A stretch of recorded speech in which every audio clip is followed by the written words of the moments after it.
Hey everybody, before this episode starts, I want to make my position clear on if National Socialism should be let into the fascist conversation. In previous podcasts, primarily Third Position Radio, I made it a major point to allow all sides of the third position in on the conversation, and that doesn't change here. With that being said, I hope you enjoyed the episode.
Welcome back to Weaponized Radio. I'm your host, Weaponized Goebbels. This is the first episode in the year of our Lord 2024.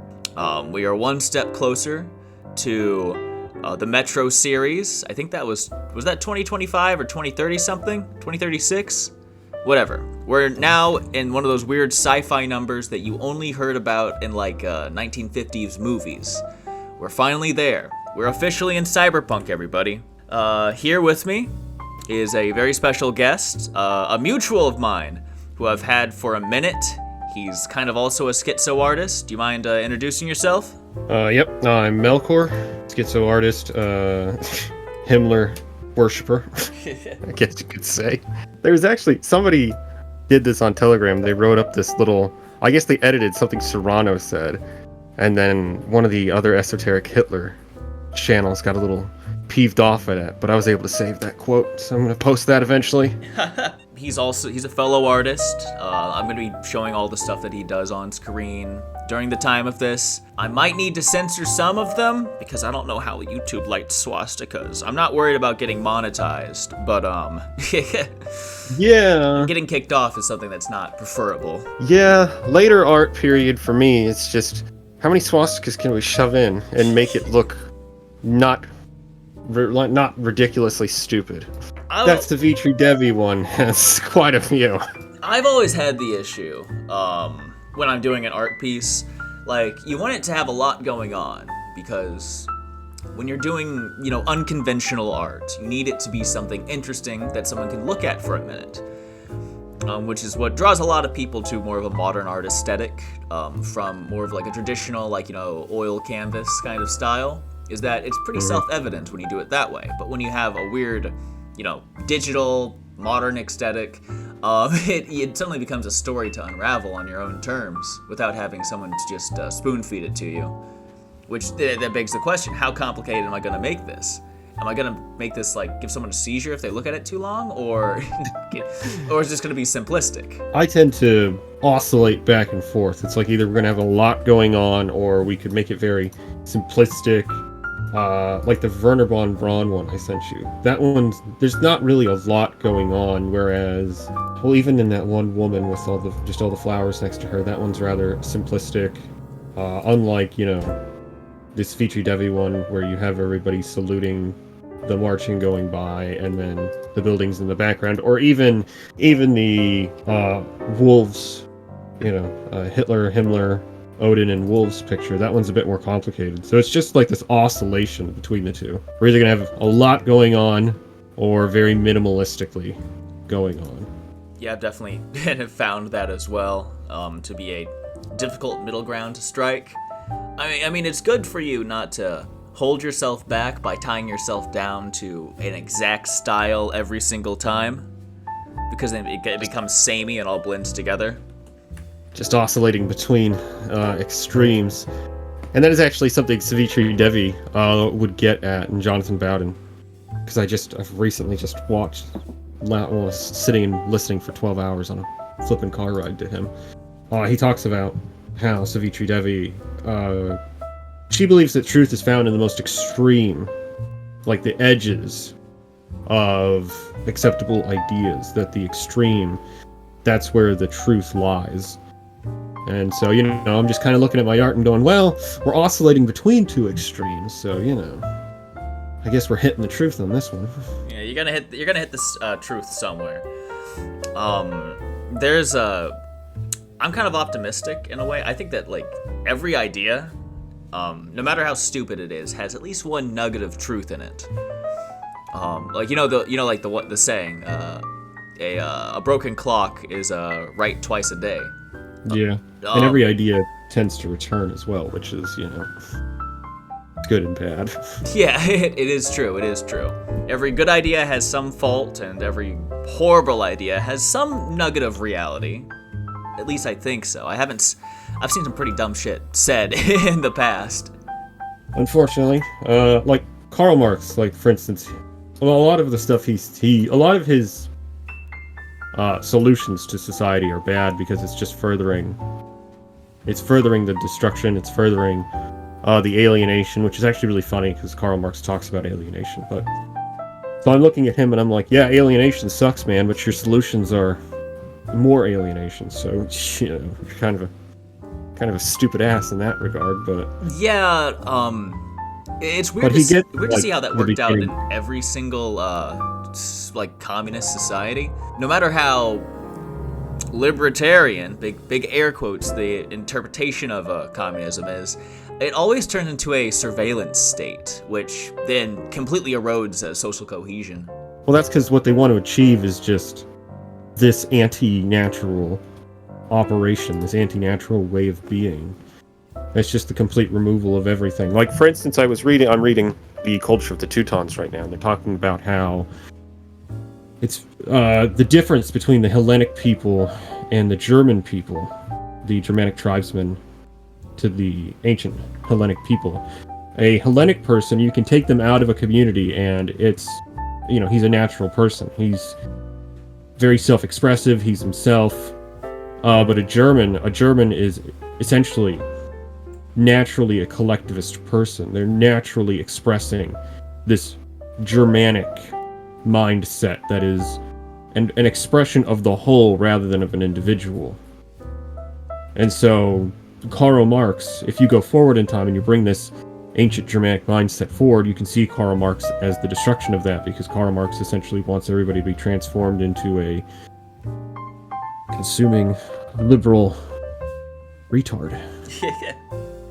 I'm sure if an actual communist were to listen to this, which if they were, they would have already tuned out. But if they were, they would probably be flopping around on the floor because we've just called Karl Marx a liberal. No, there's a difference. Karl Marx, you're not understanding what he wrote. And I'm like, yeah, I've read the fucking Communist Manifesto. I don't see a difference between this slop and liberalism. It looks all the same to me. Well, I mean, weirdly enough, it is. And I know everyone literally does the whole, like, you know, liberalism, liberal capitalism, communism and fascism always look at the other two and say, oh, look, they're literally the exact same thing. We all do the same thing.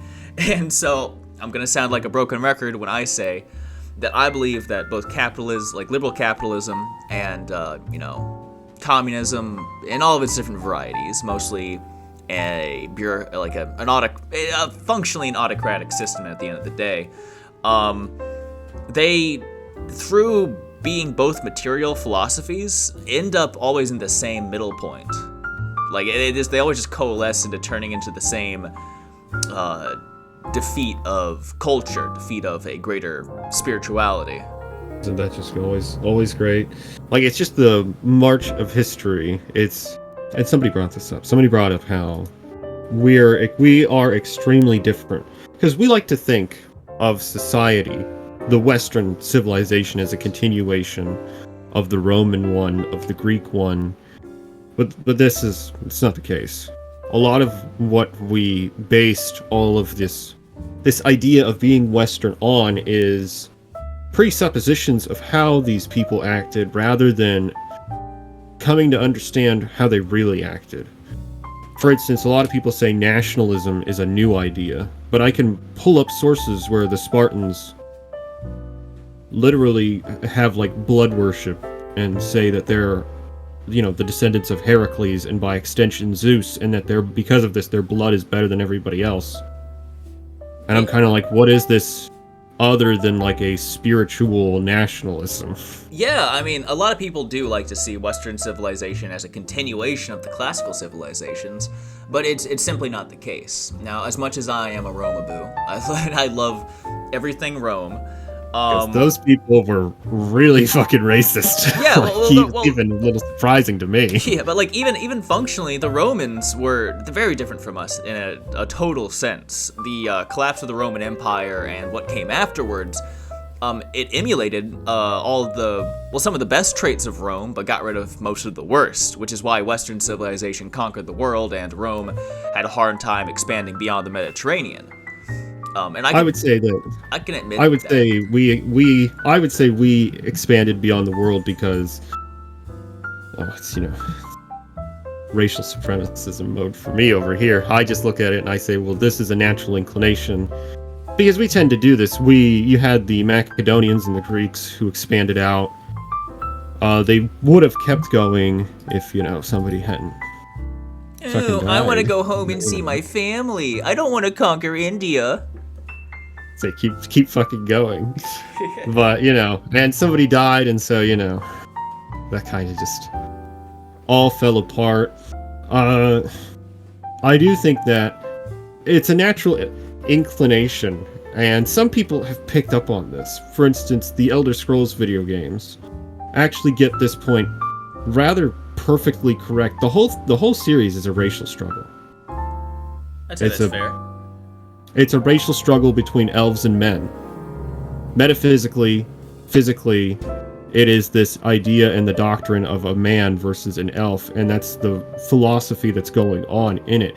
It's a really racist struggle at the end of the day, because you have the race of men who worship themselves, who see themselves in Lorcan Shore, who is a Odinic, Osiris-like figure, and then you have the elves worshipping their transcendental solar deity in Auriel, and there's this difference because one is life-denying and one is life-embracing. It's actually a really fascinating philosophical take. Yeah, I've never heard that that interpretation of Elder Scrolls lore, because I'm a bit of a dork. I used to play Morrowind in the day, then Skyrim. I'm not fucking with Elder Scrolls Online. Nobody asked for that. Nobody wants to play that. But like that's the thing about it. So I would I would translate that onto the world, because that is actually the case. You see it even in Africa, South America. It's everywhere. The world is a racial struggle. It's a racial conflict. See, and I've talked races seek to expand, and I've talked on to one of the reasons why Africa, and I'm not just talking about from a ethnic perspective, because even ethnic groups that don't have a great history have a capacity to unify and accomplish things. You can see this in Indochina and other places where not really a crazy history of doing things, but they still are capable of forming an identity. But in Africa, Arabs. Yeah, exactly. But in Africa, you've never had this unification process. You've never had regions be unified by a single tribe who wiped out all the rest, and formed a national identity, because majority of Africa was conquered while it was still in the Stone Age. Yeah. And they never got to go through this genocidal process that the Europeans and the Asians went through. And even then, most of them are Bantus, but even then... Well, yeah, but that's just they still are killing each other. Well, yeah, that's a really broad... Never unified. That's a really broad ethnic description. Inside, within Africa, there's a greater, just talking about genetics, there's a greater genetic diversity than anywhere else in the whole world, just in Africa. And so, you're right, they're all black, but they're functionally, societally, each neighboring tribe is a whole different civilization. And so you see this right now with total state collapse in places like the Democratic Republic of the Congo and Somalia, that this process is currently going on. It's just everyone likes to think it moves beyond that. No, man, we just stole from them. That's why they can't get off the ground. Shit, you're right. It's because we stole from them. We're still stealing from them, I suppose. Ignore, I'm not going to talk about neocolonialism, because that's kind of, it's like parasitic corporations, which is actually a parasite. But the colonial period, a lot of people don't like to talk about this. Africa really wasn't bled for wealth. If anything, most colonies cost the European powers more than they got back in returns. Building up infrastructure from nothing, running armies to put down rebellions. The majority of African colonies were held for prestige, not actual material wealth. Well, yeah, because what are you going to fucking get out of them? You're just bleeding money into them, trying to get anything out of it. It's just kind of Leopold had an answer to that, and the Belgian Congo was actually profitable for a little bit. Nobody likes that answer, though. It's weird how we talk about him as this weird, weird evil that's uncomparable to anything else. Because he did the same thing to the Congo what the Spanish did to the Aztecs. Every time I see that stupid fucking chart, all these evil socialists, and I see Leopold on there, and I'm just like, are you fucking... A well-known socialist. Well-known socialist, the monarch of Belgium. Okay. Okay, I see an American made this, am I right? Look at him, he's got a beard, he has to be a Marxist. He's a socialist. He's literally a fucking king. We're so ass backwards here when it comes to actually understanding political. We have no idea. Mainstream normies have no idea what right-wing actually means. These people are just...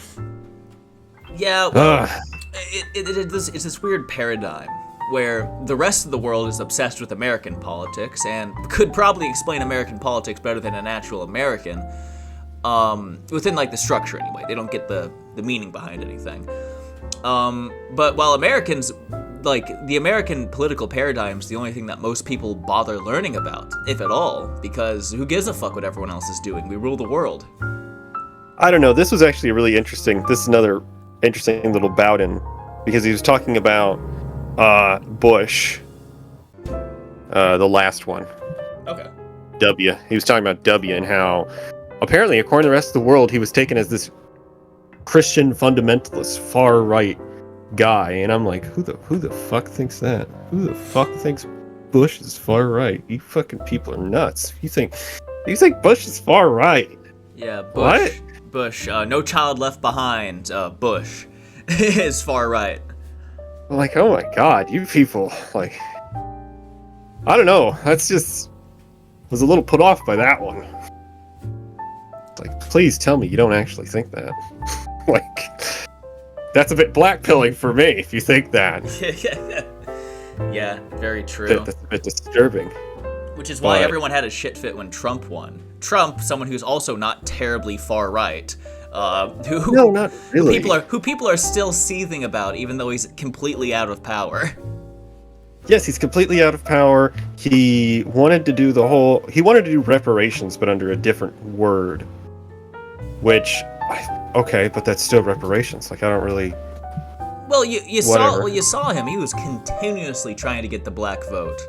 Like, continuously. Yes. You'd see it on his, like, Twitter post. He'd be like, black unemployment is the lowest it's ever been under my presidency. He was really trying to get love black people. He was trying to get the African-American vote so hard that he literally threw everyone else under the bus for people who weren't going to vote for him anyway.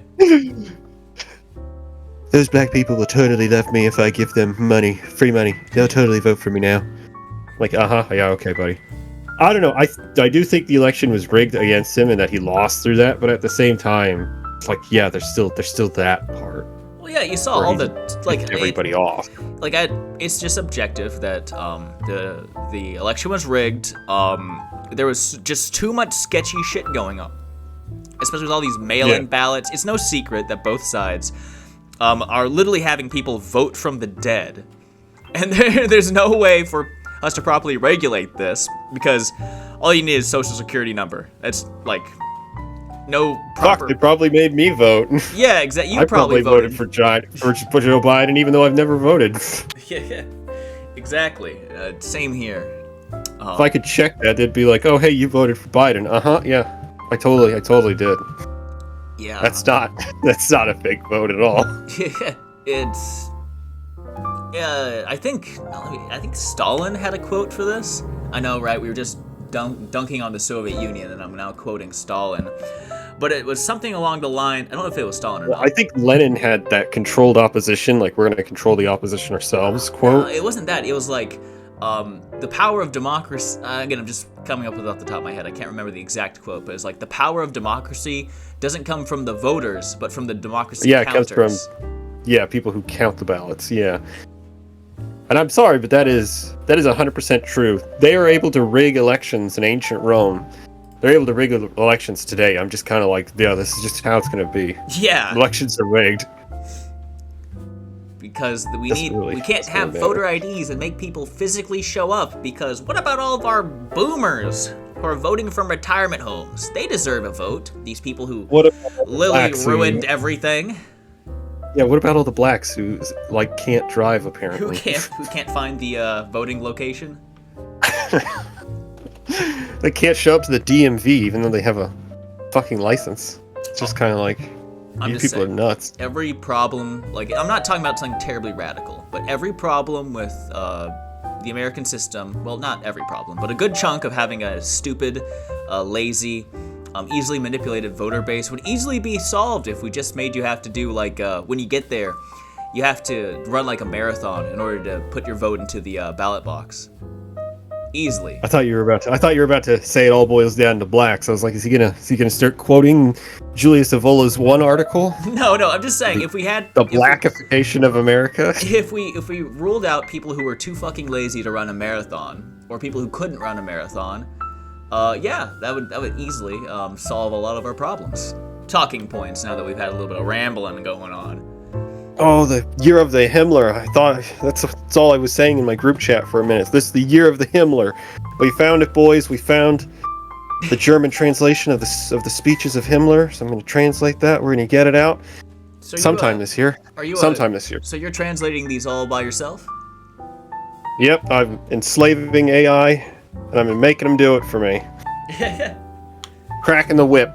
That's so about, like, how much are you getting translated?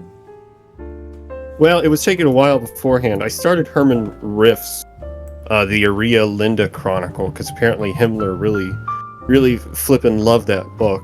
And after examining the book and then examining statements made by Himmler, I'm going, oh yeah, this guy fucking loved this book. This guy was all about this book. This book was his shit. I'm like, god damn, man, it's a little weird, don't you think? What book did you say that was? The Aria Linda Chronicle. It's also known as the Aurea Linda book. Some people say it's fake, but Himmler really, really fucking loved it. What? Like, he didn't directly quote from it, but essentially the book is about the Aryan people, specifically like the Frisian people of the Dutch. You know, Doggerland? It's essentially about that. And how the Frisians used to live there. They used to worship Freya, and then a deity Himmler himself would quote would be Roalda. That's from the Aurea Linda book. Okay, so it's kind of like the Doggerland Atlantean, like, you know, Exodus tale kind of going on? Yeah.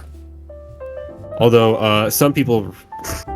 There's one line that I go, oh yeah, Himmler really fucking loved this book. Because, you know, Himmler was all about going out east and conquering that. Himmler was really on top of that. And so one of the quotes that some other people have translated it a bit differently.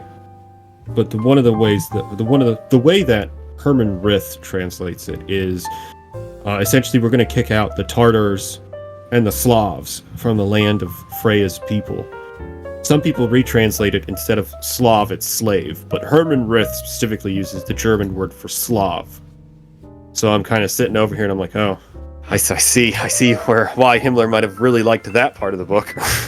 Yeah, well, I can understand why people would mistake that, because if I'm not mistaken, Slav, like the linguistic roots of Slav, at least how we say it, is from slave. Has its roots in slaves, because it was the Vikings that would set up like trading posts along like the internal rivers, and for a majority of like Slavic history, they were just ruled by Nordic settlements.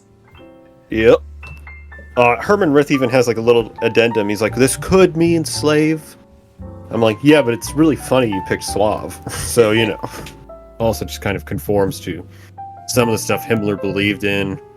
Although there's also quotes of Himmler, you know, using the word white and wanting to unify white people, which I can then present to people who are like, white nationalism isn't acceptable to Nazism, and then I can just point to all these things, and I'm like, yeah, you have no idea what you're talking about. I'm going to need you to sit down and shut up. Well, yeah, a lot of people do. A lot of people do that, by the way. Oh yeah, a lot of people do, because people like to do the, well, actually, the Aryan identity only existed for Northern Europeans and excluded Mediterraneans. So by that logic, a good majority of white America is not white. Like, this is me making kind of a joke. I took a Serrano quote and I took a Dark Souls screenshot because I was running around. I'm like, yeah, you know what? I could take the lost city, the ringed city, and I could make like I could do like something really kind of stupid and make a Serrano quote with this, you know, view farming, and then somebody quote tweeted it and like, well, Hitler wouldn't like Serrano. And I'm just like, oh, okay, here we go. It's like somebody's gonna do the whole, oh, Hitler didn't like mysticism thing. And then I just go grab a picture of Hans Horbiger, who Hitler was a really big fan of. And I just post his picture and that guy kind of believed in some crazy shit, I'm not gonna lie. Yeah. That guy kind of believed in some really crazy shit.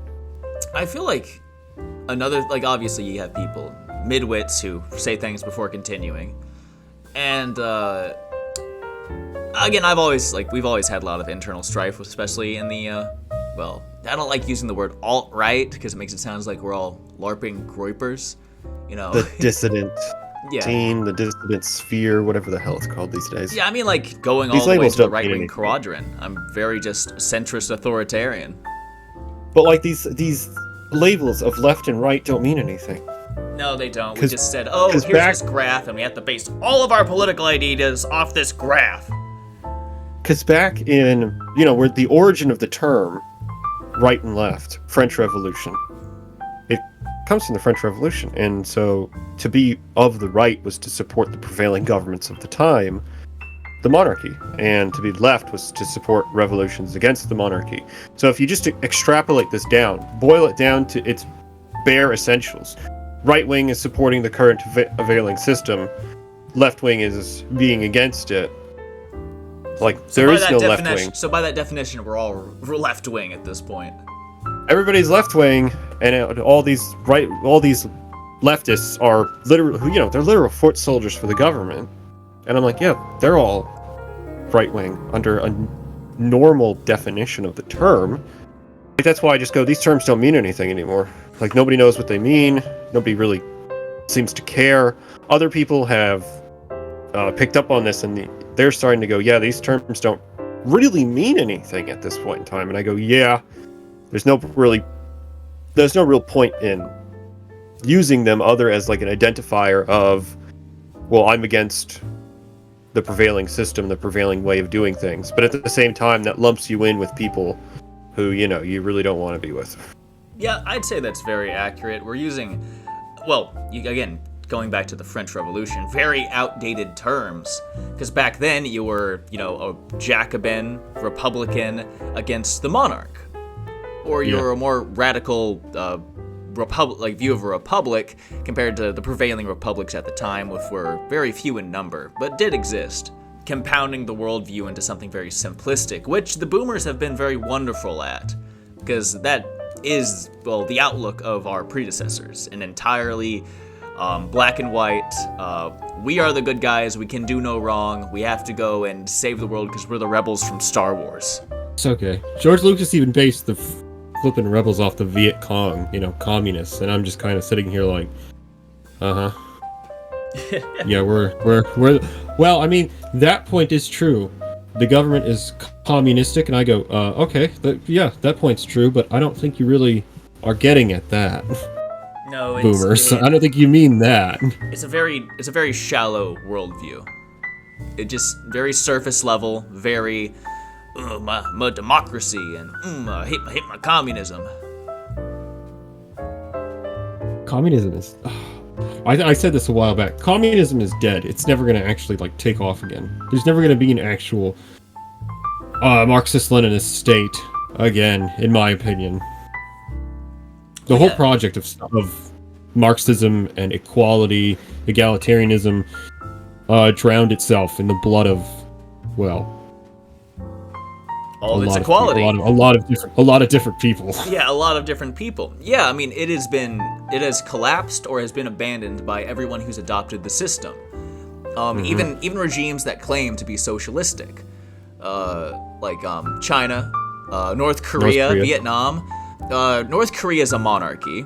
China is state capitalism, and Vietnam is one of our closest allies in the region and more of a Republican capitalism. Yeah. A lot of these places are now socialist in name only. I had to look into this for like a college project. Yeah, I had to look into the parliamentary and the governmental systems of various countries. So I was like, oh, well, we'll pull up Israel, but that was rather complicated. So I'm like, oh, fuck, actually, I don't want to have to write a fucking paper on this. No thanks. Oh yeah, so eventually I got down to bureaucratic nightmare. So eventually I got down to, Vietnam, and I'm like, okay, Vietnam, like, what do we got here? And it's like, oh, you can only vote for the one party or run as an independent. And I'm like, you know what? That's a good idea, actually. Yeah. You can only vote for my party or run as an independent. I'm like, I kind of like that, actually. That's not a bad idea. We'll write that down. Yeah. That's, a lot of people disagree with me. I really like Singapore's government. Like, I think it's a great, system that they have down there. Like, and closest to the only, I'm not saying it's a fascist state, but it's the closest thing to fascism that exists in practice nowadays. Would you say it's more of a corporate state? I wouldn't go... That's kind of the term that, they would use back then. This is a corporate state. Not in the... the meaning that we would give the word corporate. Yeah, of course, back in corporate, as in corpus, referring to body in Latin, not as a corporation. Yeah. I would say it is at this moment, because, Singapore is what I would use a good example of the organic state. When Singapore first got independent from Micronesia, I think it is, or Malaysia. Yeah, Malaysia. Sorry, Micronesia is far in the ocean, but Malaysia.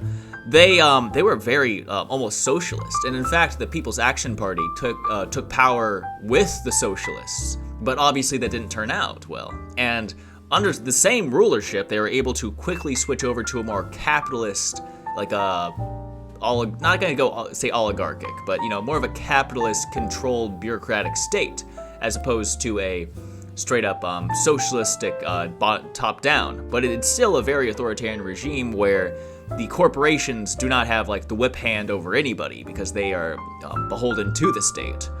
And they're very easily able to switch this paradigm whenever the world changes. The economy of the world is, although it's soon crashing, it's incredibly wealthy at the moment. There's a lot of money in circulation, and I'm certain that they would be able to quickly flip over to a more top-down command economy if the system were to collapse. And so I'd say they're a better example of the organic state. See, and the thing is that capital and the economy has always been subject to the sovereign. It doesn't really matter what point in time you go to. You can go as far back as ancient Sparta. Like, ethnic Spartans were not allowed to participate in the economy. You can own land, sure, but you are not allowed to participate economically. That is the work of the slaves. And then you have, obviously, the Romans, where everything was subject to, eventually, the emperor, who's the sovereign, who has imperium. If the emperor says, you're not making this product, well, guess what? You're not doing it. That's that. Yeah, the capitalist communist paradigm that I'm speaking of is also another new invention. Because capitalism didn't come about until it came out of mercantilism in, like, what would you say, the 15th, 14th, 13th century? Somewhere in there. Before that, especially with the feudal system, it was a very top-down command economy. Yeah. But eventually you get the merchants start accumulating more and more money, and so they can essentially have a revolution from below. You then have nobles and kings, such as Philip the Fifth or the Fourth, one of the two. It's the King of France who took Pope Clement the Fifth aside and said, hey, I need you to fuck the Templars over, because I want that land, I want that money. Send them to Malta, I don't give a fuck. Give him my land. Kill them all. Because he brought him up on... Some of those charges were fake. Some of those charges might have been due to them training it, because they were fighting Muslims who would do various horrific things to them. So we don't really know. A lot of those charges could have been falsified. They may not have deserved to all have been fucking killed. But either way, you had this dual-pronged attack on the feudal system from nobles and kings who wanted to centralize power, and then you had the upswelling from below because merchants were getting more and more money, and so they could easily attack the system from below, and it's just the collapse of the feudal system. And then you get, Martin Luther, which eventually leads into the 30 Years' War, which is the death nail in the wider world for religiosity of a specific kind, I should say. In the West, that is. In the West, you have this death of a specific religiosity, which is what Friedrich Nietzsche is getting at, with the famous "God is dead" line. Yeah, it's crazy how much that's misquoted, and I want to talk of the subject, but you know the meme where it's like right-wingers talking about politics, right-wingers talking about religion. Yeah. Yeah, we both have different religious preferences. But, all you're saying is true, and Nietzsche is often misquoted when he says that. A lot of people only quote the God is dead. They forget the whole God is dead and we killed him. How are we to atone for this? I'm not getting it word for word, but he's talking about, how this spark of life during that period faded away from the death of religiosity. And I'd say we're still grappling with that today, societally. Because the 30 Years' War was such a horrific event that even the Nazis were still talking about how fucking terrible it was. Well, yeah, wasn't it like 30%? It was that bad. Somewhere like 30% of like Europe got fucking butchered. Yeah, like a third of Central Europe got butchered, but you had like whole areas just get depopulated. And I'm like, fuck, man, that's kind of... Like, ouch, that sucks. 30 years of just nothing but butchering the population, and nobody wins. Nobody came out satisfied, not the Catholics, not the Protestants. And I'm like, yeah, I don't really know how you would deal with that, actually, because that's got to be a real slap in the face. Yeah. If you're like, because you had all these crusaders beforehand who, I've talked about this, a lot of people would say that what those, like, if you saw a crusader in modern day and he kneels before somebody, and this person he's kneeling before is literally saying, you're blessed by God, you're blessed to do this, you're blessed to cut down the enemy, everybody's gonna think he's fucking nuts. Everybody's gonna think these two people are nuts. They're crazy. And I'm like, no, they're practicing religion. This is religion to them. They're not crazy. They honestly believe in this religion. And it's informing who they are to such a deep level that it resonates with them and it forms their perspective on reality. And we don't really have that anymore. So instead we tend to psychologize and label everything that is outside of the current order, the current value system, the current philosophical structure that we have as mental insanity. See, I would not say that, I agree with you that we have definitely deemed these things insane, but in a way, a worse form of mania has taken over. And to me, that is the rise of, scientism. How science, once being an empirical study of reality, has now turned into its own religion without any roots. Fauci is God.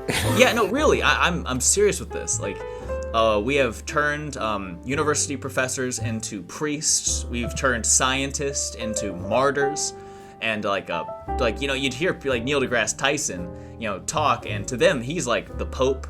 It's a very unorganized religion, but they have like this saint worship for these people in the same way. I mean, it's nice to me because I can then look out and go, look how right I am. But at the same time, I'm just kind of like, wow, are we living in like a hellscape? This is pretty fucking wild, ain't it? Well, yeah, because it's not a religion based off of like ancient teachings where like through parable or through old tale told to one another, there is no deeper philosophical understanding of life. There isn't grand stories being told. There is only what this peer-reviewed study says. According to the experts, if I chop my dick off, I'm gonna be happy. Based black scientist man, please tell me what the science has said today. Oh, please, science man, tell me about how the world is very small and everything is meaningless. But if I say then I'm evil. Sin against our special class of protected people, our magical Negroes. You have to go. You have to pay what's it called? You have to pay penance to Fauci. Get your second booster shot, and you'll be forgiven. So fucking stupid. I can't even the fact that 1984. It's real. None of it was. I get it. It was like supposed to be satirical from his perspective, but I'm like, nah. Yeah. No, this is like how people are. Orwell really was like, I'm gonna make the worst thing ever, and hopefully we never get there. And we didn't get there the way that he thought we were. We got there through the influence of engineers, scientists, and corporations, funnily enough. Fucking bizarre. The whole we've always been against Eurasia then turns into we've always been allied with Eurasia. It happened literally in real time. Everybody witnessed it. The Donald Trump booster is bad, and then they just slapped the word Biden onto it, and Biden vaccine good. Yeah, we had it with that. I remember following it because I got on the hype train for global pandemic way before everyone else, back when the outbreak first happened in Wuhan. You saw, especially in Europe and in America, people being labeled racist for going outside with masks on because that is anti-Asian. That's like calling them dirty. Hilarious. Yeah, and so for a while it was racist. You were overreacting, but then suddenly the paradigm just bloop. Oh, you're threatening those immune compromised. You're a conspiracy theorist. You're killing grandma. Exactly. Put the mask on. Yeah, to be honest, fuck grandma. Boomers, total boomer death all the time. And again, you saw that with J.K. Rowling, and I've been given shit for saying this, mainly by leftists, but that is an actual we've always been at war with East Asia kind of deal, where the Harry Potter books used to be like a flagship like reference for the consumer left, and now they're just like burn the fucking video game that never had anything to do with her. Yeah, well, it's because the paradigm shifted without her. She's always been a radical feminist. She's never been pro-tranny because tranny wasn't in the dialogue 10 years ago or so when the books came out. But now that's a major talking point, and she has retroactively been turned into a bigot. It's gotta suck to be her. I mean, she's still swimming in money, so really, oh yeah, she's not really affected by this. Yeah, she does actually just do that every now and then. Now that I think about it, she'll just go, "Oh, it doesn't hurt. Look at all this money I have." Yeah, like I'm like, yeah, okay, yeah, but I have a mansion and a private security force. I don't care how many people protest outside. I can just go up to my helipad and go somewhere else. I don't know. If I was like getting, well, I could, if I was her, I'd just private my Twitter actually, to be honest, and then be like, yeah, I'm kind of done with getting the hate mob for today. I don't know, because I've had that happen where it's just like, I'll say something, and it's not even that bad, because you have all these Christians who go and post Saint Boniface, and, oh, we should tear down statues, we should do this with that, and then I say, well, what's the difference between you and a Marxist? And then they'll turn around and say, well, actually, no, we shouldn't tear down statues. And no, we never tore down statues. That's fake news. And I'm just like, you know what? You could, like, own it. It's just weird. I had this Crusader guy do it, too. And I'm like, the Teutonic Knights were, like, killing Lithuanian pagans, right? Fake news, I guess. Yeah, and I get that also. Like, I'm coming from, I've talked about this for another podcast, but I don't know if I've told you this, but back in, high school, I was a bit of a libertarian. So, coming into fascism from, more of a, traditional, Christian conservative view and then moving into fascism, a lot of people have to struggle with the realization that we have to, accept the fact that, yeah, we did these things, and instead of being, about it and going, well, it was different this time. No, are we gonna own it? You're gonna go around saying white pride, but that you can't own the actions of your ancestors?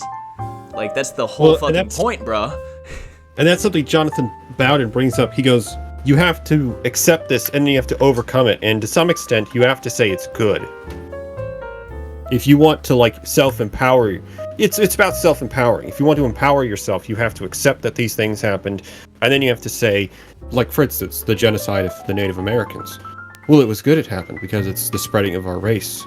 Well, yeah. You have to take these, and this is what communists do. We have to do what they do, but in reverse. We have to take these things, we have to turn it around, we have to reevaluate it, and then push it out.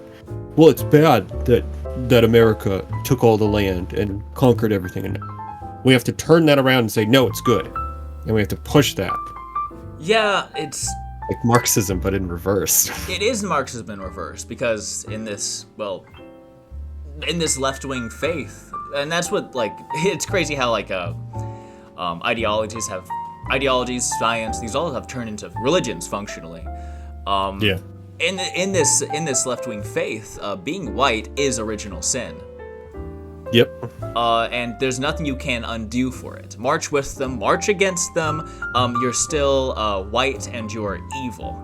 And I just remember that it was during the Black Lives Matter, the BLM. I never will forget this clip because I wish I fucking saved it. It was so good. You had this college guy he was standing in his dorm, I think. Oh, by the window? Really high up. I know this one. Yeah, by the window, yeah. And then he gets the brick hawked at him after he gives him the thumbs up. And then he goes, I'm on your side. And it's just another brick through the window. We're on your side! We're on your fucking side! What the fuck? I'm like, yeah, that's how they feel about you. That's how they think about you. Yeah, but they don't like you. You can't be on their side. You will never be on their side, no matter how much you think you are. And they're never going to get it until the brick goes through their window. Yeah, that's just how it is going to be until they are consumed by it. Mm-hmm. It ties back actually into that Elder Scrolls framework. It's the racial struggle, and that's how they view it. It's just always going to be, they're against you. They're never going to accept you. Everything ties back to race. Yeah, I don't know. I think if people moved to that sort of framework, I think we would start to move in the direction that is far more beneficial, far more healthy for the race. Well, I mean, people are inherently tribalistic. That is why I believe that peace is impossible, because people will always, it's always us versus them. This exists on multiple levels. It can be ideologically, racially, nationally, in this idea of class. It's always us versus them. And this exists in a racial level for every race in the world except for white people. At least in the grand scheme, like the majority of people. Because of years and years of propaganda and programming. That thought pattern is verboten to whites. Like in Europe and in America, you can't have that thought because you are the source of all evil. Like the way to turn that around, tying back into that thing, because Savitri Devi does that as well. She does that with a group of people who many people would immediately raise their eyebrows at. It's the death squads from the SS. She says this is a morally good thing that they did this, and a lot of the SS people actually like that. She morally defended them. She morally went to bat for them.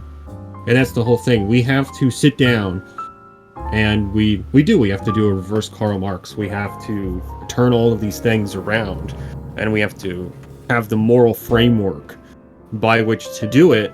That way we can then have this more potent racial struggle moving forward. I really do like how Bowden put it when he's talking about Trotsky, because you could just feel the energy coming off of Bowden as he's saying, like, there will be no serenity, no stillness, only the struggle. And I'm like, yes. Like, yes, actually, we need that. We need that kind of energy, actually. Yeah, no serenity, no stillness, no peace. Only emotion, only passion, only speed, only the struggle. I feel like yeah, that's what we need. That you see this a lot with a lot of things that are going around now, which is one of the reasons why I'm a futurist, is we had for such a long time, mainly around the world wars, this death of a virile, powerful ideology, something to move people. Because now, all ideologies that are passed around, at least in the mainstream, and those that are in power are very passive, cynical. A lot of them following Nietzsche's Last Man as like a goal point, where we want comfort, we want excess, we want to live very comfortable lives of hedonism, where your entire existence is collecting Funko Pops and seeing the new movie. Passivity of it. Yeah, it's a very passive. We've reached a point where just the idea, for a lot of people, the idea of struggle itself is unbearable. Especially like within our generation. They don't want to be in pain is the thing. They don't want to actually struggle and do the work. Whereas the pain of going through struggle, the pain of having all of this garbage just stripped out of you. Because as you grow up in this society, you're going to obviously take on a lot of qualities and a lot of traits that are not conducive to a healthy character, to a healthy person. And what you need all of that to be blasted out of you. You need all of that to be stripped from you. And it's a very tedious process. It's a very difficult process that can actually result in the actual moving to death. So it's not a process that everybody can go through, because most people will if we were to set up a healthy system, most people would naturally just go along with it, because that's just how the masses are. I think Rockwell had a pretty good quote about that.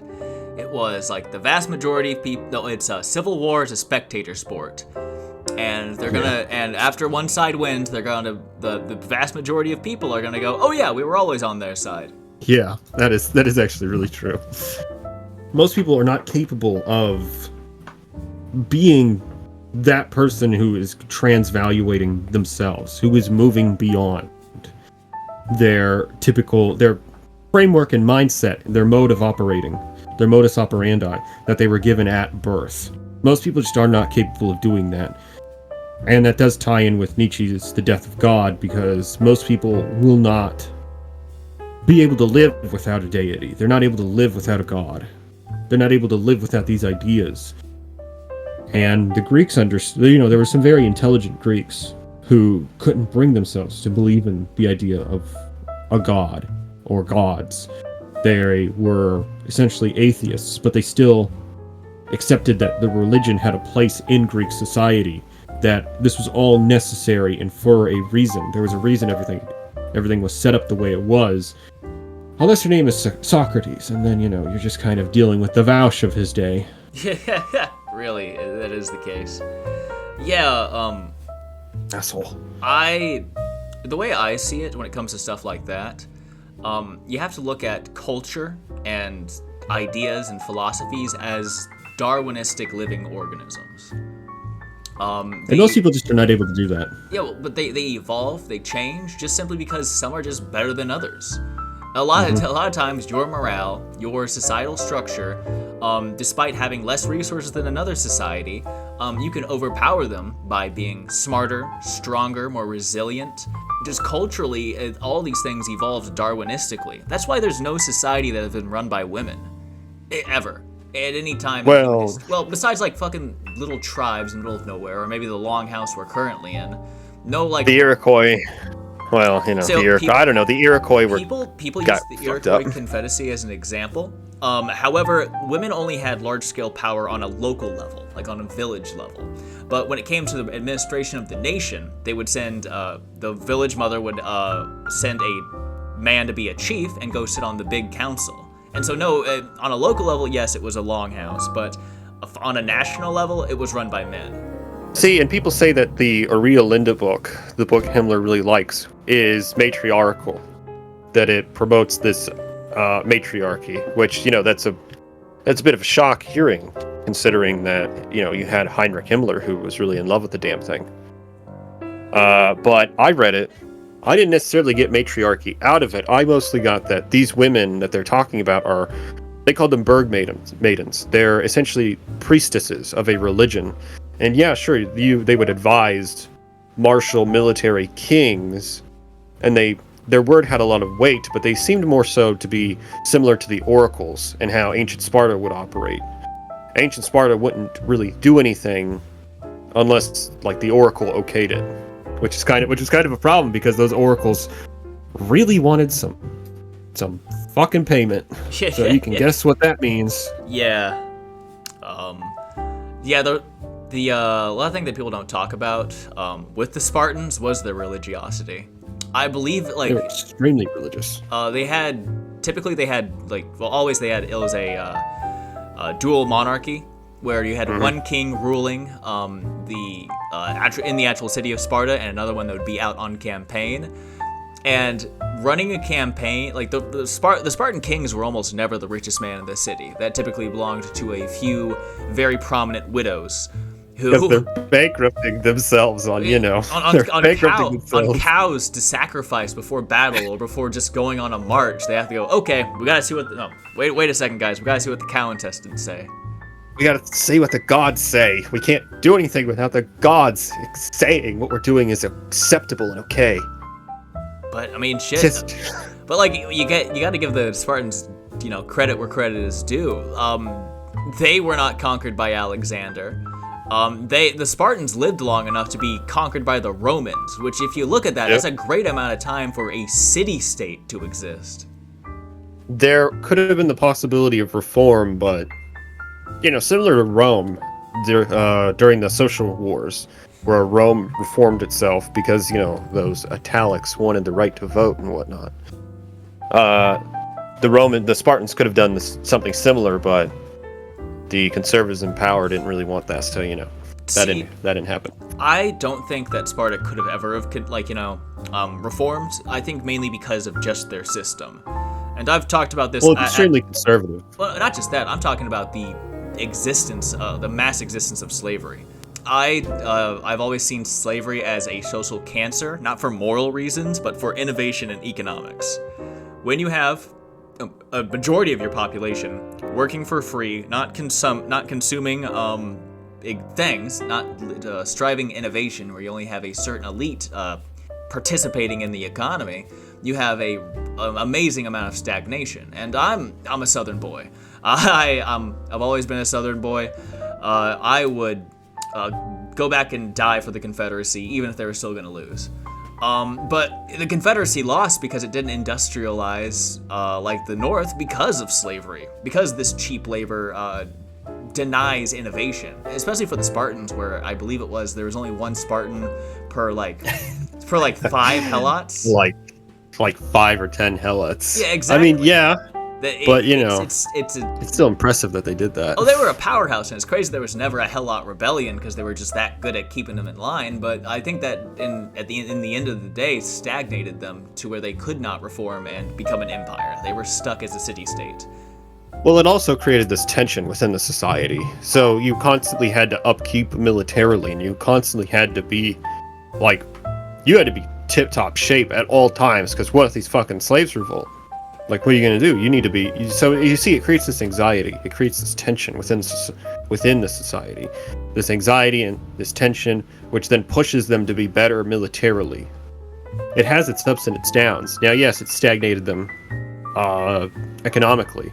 Because, why would you really innovate when you can just have more slaves get pumped out? When you can just beat the hell out until he does it faster. Yeah. Oh, yeah, it does stagnate. Technologically, I think the Hitler solution was the best solution. The guy really liked the film Metropolis, and in the film they try to create robots. And I'm like, oh, I see where this is going, Hitler. see where this is going. But a lot of people don't like to admit this, but there was some forced, some borderline slavery cases in Nazi Germany during the war. A lot of people do not like to admit that, but I'm just like, yeah, it kind of is what it is. We had, it's like the idea of captured combatants and captured groups that you don't like being forced to work was merely a concept of the Third Reich. The Soviets were doing that before the forming of Nazi Germany. We were doing that to prisoners of war too, making them work in armaments, work the fields, in work camps out in Kansas. That was a thing we did to captured Germans. Everybody fucking did this, but if I say Germany did it, everybody's gonna fucking have a fit with me. Well, all dissidents will have a fit with me. I just say the obvious. No, Himmler didn't like Slavs. He didn't like Asiatic people. Hey everybody, this is gonna be the end of the first part. This interview ended up going around 5 hours, and I thank Melkor for his time. However, for the sake of my own sanity, when it comes to editing, I'm gonna have to wrap up this first part here. Stand by for the second part to come out. Like always, this has been Weaponized Radio. Thank you for watching.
Kameraden, hört die Parole. das junge Herz hinein. Der Weg zum Sprung, Signal gegeben, das Leben will gewonnen sein.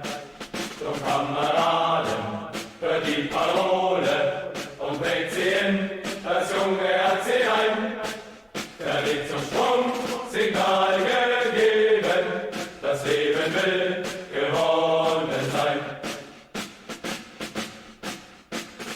Ist die Schlacht zu Ende und der Krieg daraus, ziehen deutsche Fallschirmjäger siegreich nach Haus. Und Kameraden hört die Parole und trägt sie in das junge Herz hinein. Der Weg zum Sprung,